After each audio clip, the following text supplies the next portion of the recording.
Olá, pessoas! Em tempos de descapitalização generalizada, motivada principalmente pelo encolhimento das atividades econômicas num ambiente de pandemia, o uso de recursos de terceiros é a tônica, sob a forma de empréstimos de toda a ordem. Empréstimos de natureza pessoal, os empréstimos consignados, enfim, aumenta consideravelmente o grau de endividamento, crescendo a tendência ao uso de recursos de terceiros para financiar gastos correntes, quer por parte das empresas, quer por parte das pessoas físicas. E esse ciclo de inadimplência é difícil de ser quebrado, considerando a desaceleração das atividades econômicas, bem como o desemprego do mercado de trabalho e também o decréscimo das atividades informais. Esses elementos todos influenciam negativamente o poder de compra das pessoas, fazendo com que elas se encaminhem para o endividamento no intuito de manter o nível de consumo e atender os compromissos correntes. Nessa cadência de eventos, o que acontece? O credor, num determinado momento, ele tem a percepção de que o débito não será resolvido, ou seja, a chance de receber a dívida é mínima. Depois de tentativas de recebimento por meios menos custosos, como mensagens, telefonemas e contatos outros, no sentido de convencer o devedor a saldar o débito. Acontece exatamente por essas circunstâncias todas de dificuldade do próprio mercado de trabalho e de geração de renda, o devedor não consegue honrar o compromisso e o desaguador natural da história é entrar em cena a clássica ação de cobrança para se ter de volta o dinheiro emprestado.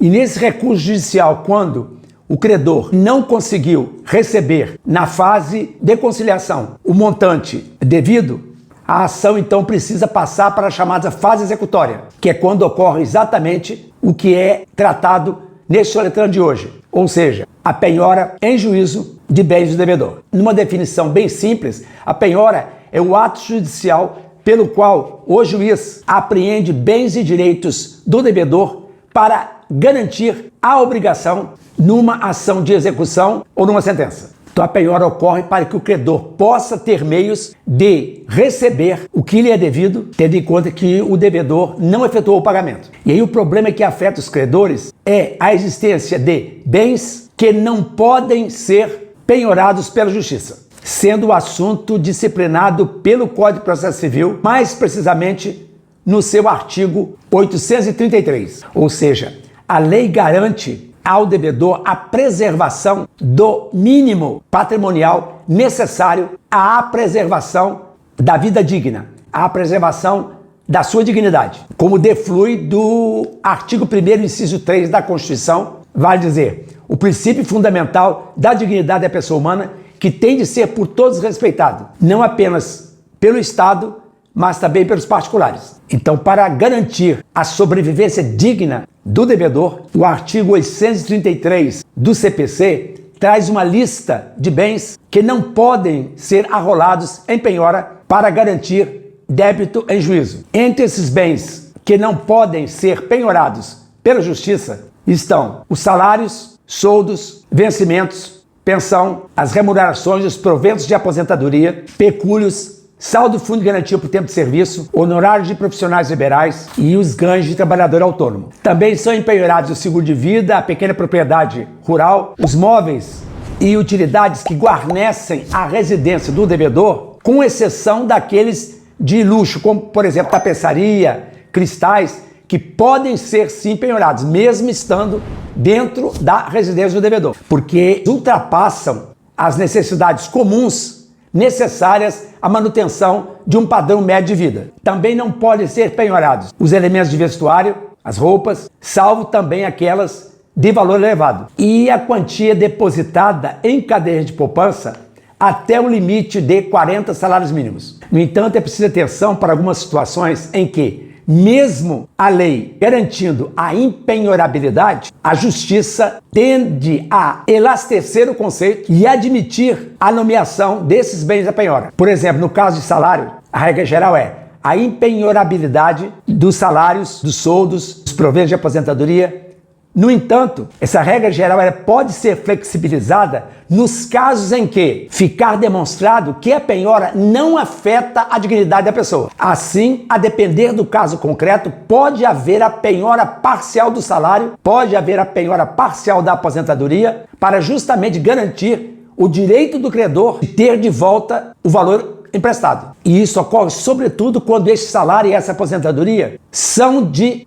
valor elevado. Assim entendeu a Corte Especial do Superior Tribunal de Justiça no julgamento dos embargos de divergência no recurso especial julgado em 2018, conforme mostra parte do acórdão. A regra geral da impenhorabilidade de salários, vencimentos, proventos pode ser excepcionada quando for preservado o percentual de tais verbas capaz de dar guarida à dignidade do devedor e de sua família. Portanto, repetido, quando se tratar de salário, se tratar de rendimento de padrão elevado, admite-se a possibilidade de penhorar parte desse salário, parte desse vencimento em prol do credor. Também há de se lembrar que a conta salário pode ser penhorada quando se tratar de dívida de natureza alimentar. Lembrando que o conceito de alimento, para efeito jurídico, diz respeito não apenas à comida, mas todas as coisas básicas indispensáveis à sobrevivência de uma pessoa.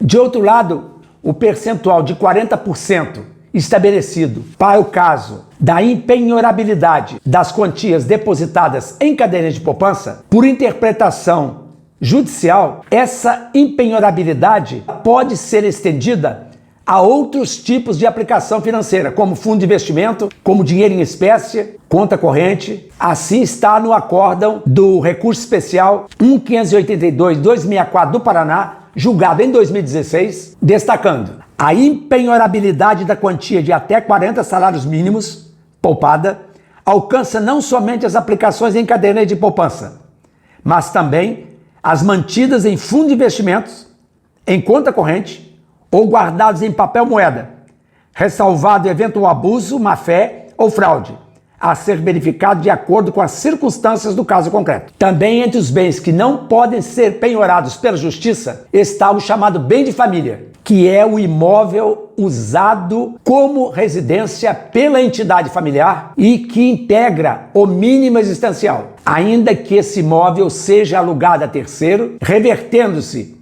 o valor dos aluguéis para a subsistência da família do devedor, segundo a súmula 480 do STJ. Portanto, bem de família também é bem impenhorável. Mas aqui nesse assunto também existem exceções, como é o caso da chamada pensão alimentícia, cobrança de imposto predial ou territorial, crédito decorrente do trabalho doméstico ou por ter sido bem comprado com produto de crime. Portanto, em regra, é preciso deixar claro que não existe a chamada impenhorabilidade absoluta. Por exemplo, o salário nunca será penhorado ou o soldo nunca será penhorado. Não, isso vai depender de cada caso concreto, da análise individual, já que a proteção legal ao salário, a proteção legal à remuneração deve se restringir ao essencial à sobrevivência do devedor. Dessa forma, protege-se o mínimo existencial sem descurar do direito que tem o credor de recompor o seu patrimônio, o direito que tem o credor de reaver seu crédito. Assim, diante de valores elevados de salário, pode haver sim a respectiva penhora, desde evidentemente que se garanta a dignidade do devedor e de sua família. Lembrando, por fim, que o artigo 835 do mesmo Código de Processo Civil lista bens que podem ser penhorados, como carro, principalmente os carros de luxo, bens móveis, bens imóveis, títulos e valores mobiliários, aeronaves, pedras preciosas, percentual de faturamento de empresa e dinheiro em espécie ou em aplicação financeira. Lembrando que quando o assunto é analisado na Justiça, não apenas a letra fria da lei, mas sim as circunstâncias do caso concreto devem ser tomadas em consideração, principalmente a observância do princípio da dignidade humana colocado na cabeça da Constituição. Esse foi o Soletrando de hoje. Dê o seu like, compartilhe esse vídeo, comente aqui embaixo. Obrigado pela atenção. Tchau!